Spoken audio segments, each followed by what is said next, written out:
नमस्कार दोस्तों, आपने मराठा साम्राज्य के दूसरे छत्रपति संभाजी महाराज के बारे में कई सारी कहानियां सुनी होगी। धर्मवीर छत्रपति संभाजी महाराज एक ऐसे वीर पराक्रमी योद्धा थे जिन्होंने केवल 31 साल की आयु में 120 युद्ध जीते थे, लेकिन बार बार इसी शेरदिल राजा को अपनों के ही षड्यंत्र का शिकार बनना पड़ा। आखिर कैसे एक शेर का छावा इन गिद्धड़ों के हाथ लगा? आखिर किसने की थी औरंगजेब को मदद? आखिर किसने किया था संभाजी महाराज के साथ इतना बड़ा धोखा? आखिर कौन थे मराठों के वो गद्दार? चलिए विस्तार से देखते हैं। ये वो समय था जब शिवाजी महाराज के स्वर्गवास के बाद उनके पुत्र संभाजी महाराज स्वराज्य के दूसरे छत्रपति बन चुके थे। 1681 को स्वराज्य जीतने आया औरंगजेब 1688 तक स्वराज्य का एक भी किला जीत नहीं पाया था। इसी को देख आग बबूला हो उठे औरंगजेब ने अपनी सर की पगड़ी उतारकर जमीन पर पटकी और जब तक संभाजी महाराज को पकड़ नहीं लेता तब तक ये पगड़ी पहनूंगा नहीं, ऐसी शपथ ली। इसके बाद तो औरंगजेब हाथ धो के संभाजी महाराज के पीछे पड़ा, लेकिन संभाजी महाराज उसके हाथ नहीं लगे। जब औरंगजेब स्वराज्य के ऊपर एक गिद्धड़ के भांति अपनी नजरें गाड़े बैठा था, उसी वक्त संभाजी महाराज ने राजस्थान से लेकर मद्रास के भी आगे त्रिचन्नापल्ली तक का प्रदेश उसी के सामने जीत लिया था।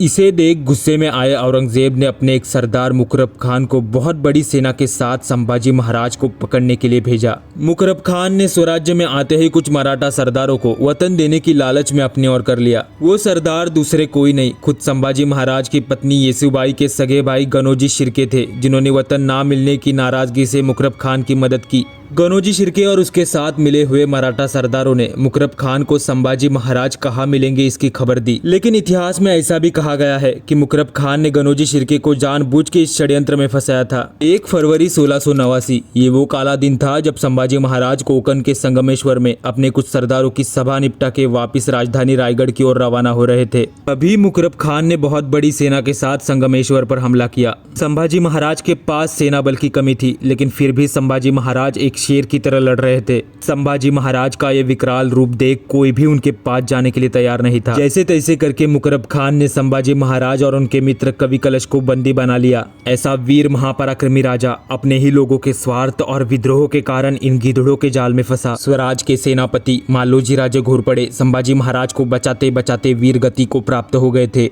मुकरब खान संभाजी महाराज और कवि कलश को कैद करके बहादुरगढ़ लेके गया, जहां संभाजी महाराज को देख के खुद औरंगजेब ने घुटने टेके थे। औरंगजेब ने संभाजी महाराज को कहा कि आप स्वराज के सारे किले और खजाना हमारे हवाले कर दो और हिंदुत्व को छोड़ इस्लाम कबूल करो, हम तुम्हें जीवन दान देंगे। लेकिन संभाजी महाराज ने इसके लिए साफ साफ मना कर दिया। इसके बाद तो जुल्मे औरंगजेब ने संभाजी महाराज और कवि कलश पे अपना कहर बरसाना शुरू कर दिया। हर दिन औरंगजेब संभाजी महाराज को इस्लाम कबूल करने का सवाल पूछता था और हर दिन उनके शरीर को धीरे धीरे नर्क से भी बदतर यातनाएं देता था।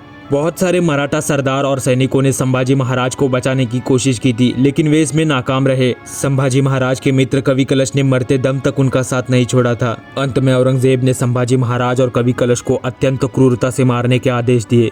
आगे इसी का बदला लेने के लिए शिवाजी महाराज की बहू ताराबाई ने औरंगजेब को कहीं का नहीं छोड़ा। दिल्ली छोड़ के स्वराज्य को जीतने आया हुआ औरंगजेब इसी स्वराज्य में दफन हो गया। कहते हैं इसी औरंगजेब ने अपने आखिरी वक्त पर कहा था कि अगर मेरे पास संभाजी राजे जैसी एक भी औलाद होती तो मैं पूरी दुनिया पे राज करता। तो चलिए दोस्तों, आज की कहानी यही खत्म करते और फिर मिलते हैं इतिहास के पन्नों में छुपी भारतवर्ष के महान वीरों की ऐसी ही रोचक कहानियां लेकर। ऐसी ही रोचक कहानियां सुनने के लिए अपने चैनल को जरूर सब्सक्राइब करें, साथ में बेल आइकन दबाएं। धन्यवाद।